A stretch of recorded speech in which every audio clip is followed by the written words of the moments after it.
What's up, Guardians, and welcome back, Titans. I'm Profane, thanks for checking out the video. When it was first released, the Hazardous Propulsion provided Titans with a fresh new option to build around, and when we started getting rocket sidearms, this exotic really started to become a dominating force.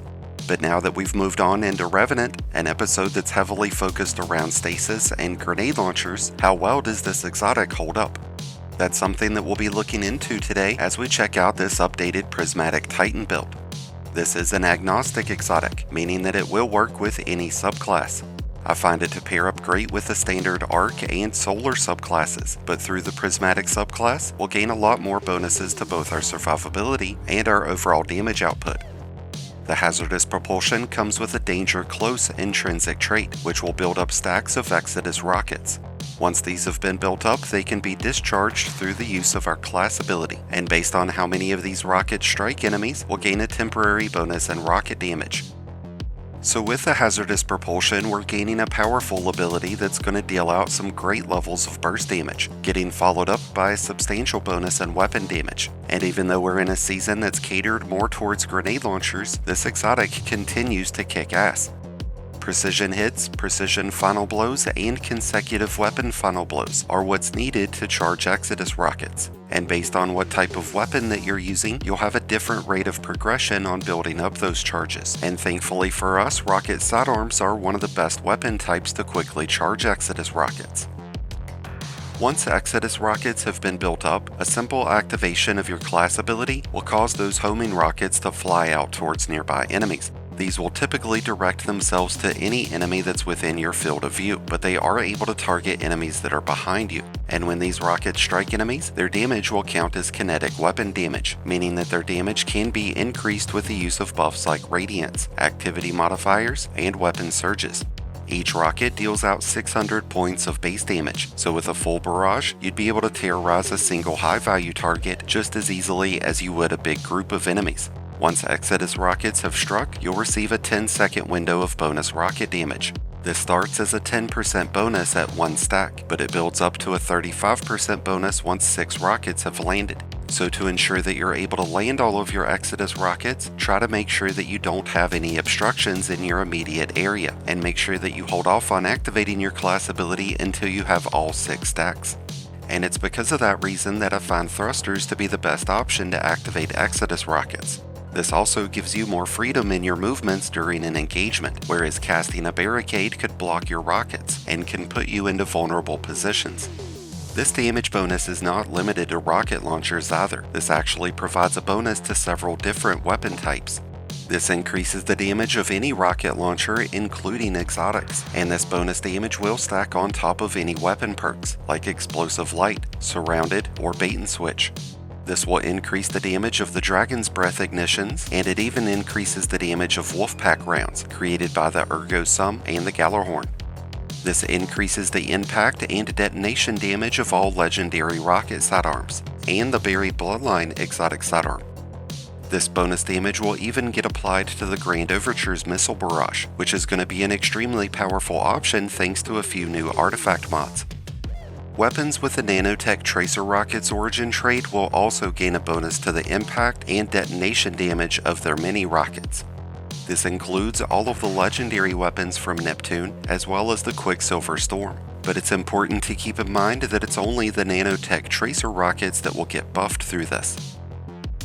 With so many different weapon types to choose from, we'll have a lot of freedom when it comes to our loadout choices, and that's going to help us match up with activity modifiers much more easily. Before we jump into our loadout options, let's first take a look at our Prismatic class tree and our new artifact mods. Since this exotic revolves around the use of our weapons and our class ability, we don't have to go straight into a consecration style build. We can definitely go into that direction, but you don't have to feel like you're limited to it, because abilities like Shield Throw and Drinker's Lash would both work out great. When it comes to our choices in fragments, we are using Facet of Dawn, which is going to give us Radiance, and that's going to give all of our weapons a 25% increase in damage. And as we already stated, that's going to stack on top of the Exodus Rockets buff, and when we have Radiance active, our weapons are going to pierce barrier champion shields.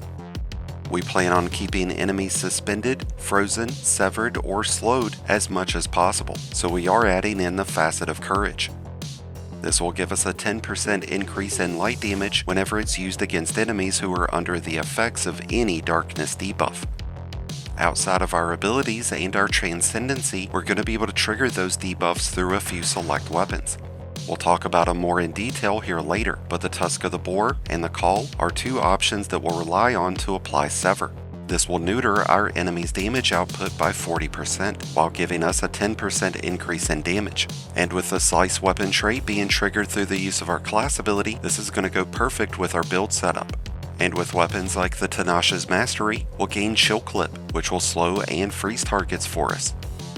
To increase the uptime of our thrusters, we have selected the Facet of Hope. We still need to build up Exodus rocket charges with our weapons, but this will help ensure that we always have our class ability ready to use. Whenever we have an elemental buff active like Amplified, Devour, or Radiance, we will gain a 60% increase in the regeneration rate of our class ability, and that will stack on top of any other increases that we get through our armor and our armor mods. To improve the uptime of our melee and grenade abilities, we've chosen to go with Facet of Balance. So as we rapidly defeat enemies with light and darkness energies, we'll gain either melee or grenade energy. And lastly, we are using the Facet of Protection, which is going to increase our durability.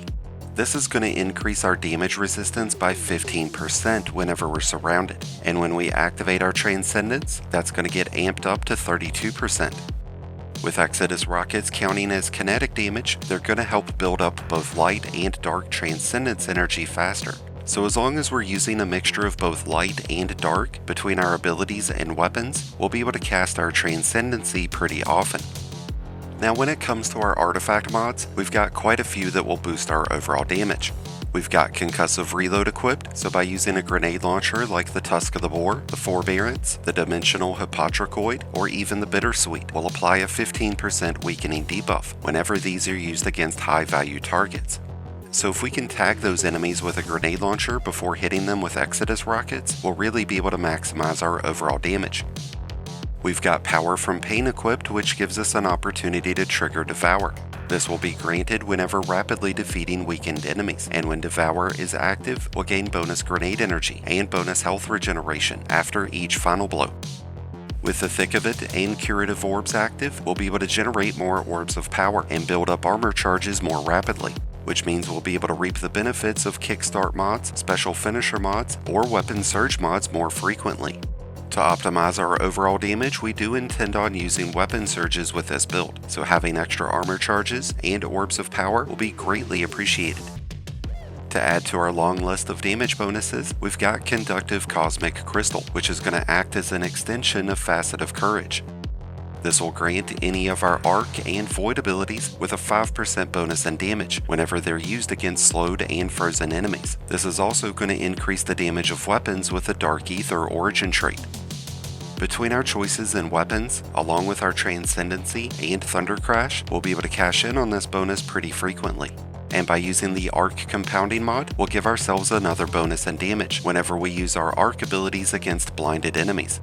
This will grant us with a 15% bonus to any source of arc damage, which includes our Thunder Crash, our Transcendent Snare Grenades, and any arc weapon that we might be using, like the Indebted Kindness. Blinded enemies are temporarily disoriented and are unable to fight back, which already makes them easy targets, and through the use of a few different weapon options, we'll be able to have a reliable method to apply blind. We can achieve this through the use of the Exderis exotic grenade launcher, which would already be giving us the ability of weakening enemies. The Centrifuge is another great option, and so is the Queen's Breaker and the Grand Overture's volley of rockets. The biggest advantage in using the Grand Overture will of course be the bonus damage coming from the Exodus rockets buff. We can even trigger blind through the use of the Retinal Burn mod, which would trigger blind whenever landing consecutive precision shots with any arc weapon. So by incorporating the right combination of weapons, we'll be able to cash in on a lot of damage bonuses, giving us a significant advantage in nearly any in-game activity. We're going to throw a few preferred combinations up on the screen for you, but for the most part we want to incorporate one or two weapons that will get the Exodus rockets buff, like a rocket sidearm or a rocket launcher. We also want weapons that are going to apply darkness debuffs, and ones that can trigger blind. Tenacious Mastery with the Exderis and a rocket launcher like the Crux Termination would be one of the strongest options. The Call, Forbearance, and Grand Overture would be another great loadout. There's also the Tusk of the Boar with a Centrifuge and a rocket launcher like the Crux Termination. There's also the Lingering Dread with the Aberrant Action and the Dragon's Breath, but those are just a few preferred options. Beyond any specific weapon or weapon type, the use of Disruption Break will be an extremely lucrative option. Weapons that have this trait grant kinetic weapons with a 50% increase in damage, which will last for 5.5 seconds, and this will increase the damage of our Exodus rockets. This will be triggered whenever breaking an opponent's shield, and this does include barrier champions.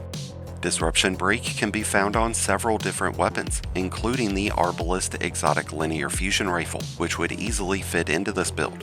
A couple of noteworthy legendary weapons that have this trait include the Explosive Personality Grenade Launcher, the Third Axiom Pulse Rifle, the Dead Grimir Shotgun, the Dimensional Hypotricoid Grenade Launcher, and the Subjunctive SMG.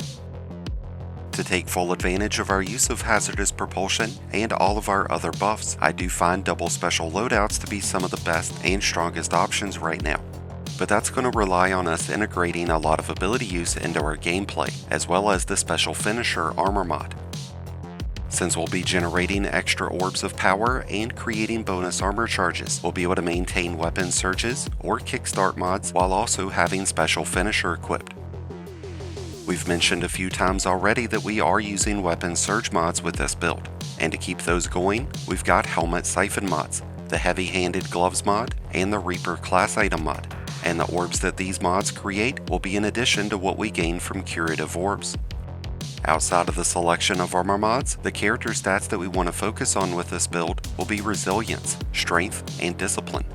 Tier 10 Resilience will give us the shortest possible cooldown time of our class ability, and it's going to give us a 30% reduction to all incoming damage. And by focusing towards Strength and Discipline, we'll reduce the cooldown of our melee and our grenade energies, helping us keep those abilities available even though we're not using grenade or melee kickstart. Unlike builds that revolve around the Syntheseps, the Hazardous Propulsion lets you focus on weapon use, allowing you to be more effective from mid to long range distances. And with several new damage bonuses getting included, this continues to be a great source of optimal damage. It's an easy to use build for Titans that's going to bring you a lot of success in legendary lost sectors, dungeons, raids, and even Grandmaster Nightfalls. So if you haven't checked out this exotic and prismatic build here in Revenant, then it's high time you do so, because I guarantee you're going to love it. Just like I know that you're going to love all the great gamer supplies over at Advanced GG. With a ton of great supplement drink options available, you'll be able to game long into the night with acute focus. So be sure to use my promo code that's down in the description to get a discount on those purchases. That's going to wrap things up for today's Prismatic Titan build, but I'd love to hear your thoughts about the Hazardous Propulsion, Prismatic Titans, and the current state of Destiny, so let us know your thoughts down in the comments below. If you need any help making a copy of today's build, be sure to check out my Mobalytics link that's down below, where you'll find this and a ton of other great in-game builds. Thank you as always for checking out the video. If you enjoyed and found it helpful, then be sure to hit that like button below, along with the subscribe button if you're new. Both are greatly appreciated, and both really do help support the channel. And until next time, Guardians, this has been Profane, wishing you all some happy hunting.